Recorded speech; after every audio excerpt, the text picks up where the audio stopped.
Yeah, I like what Charles Darwin stated at one point that it is not the strongest or the smartest species that normally survives, but those species that survive are those that are the most adaptable to change.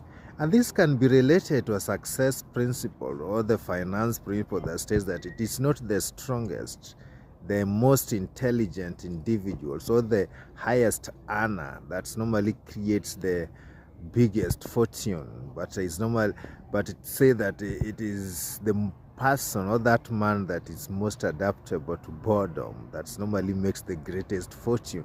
And this just is just talking about the boredom decade. That is the decade of compound. It's normally called the compounding decade. It is the decades normally talk about when you are starting to invest. It is at that point that you are saving and investing, and mathematically after even 2 years, 3 years, 4 years, mathematically it shows that you are still poor. You might be driving the same car that you are driving 4 years ago. You are living in the same apartment that you are living 2 years ago.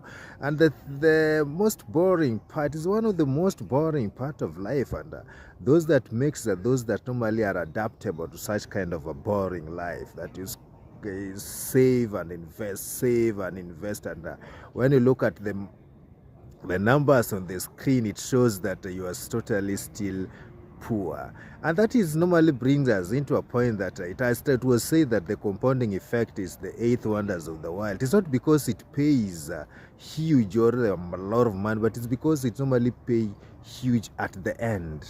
That is after 10, 20 years of persistence and consistent investment on the same boring assets. And you're looking at that is the boring decade that I'm talking about. And are we able to really be persistent and consistent in saving and investing for several years so that you get the effect of the compounding effect?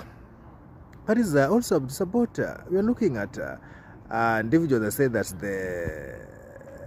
it was offer that said that the literacy of the 21st century is not about those that cannot read and write, but it's about those that cannot are not able to learn and relearn.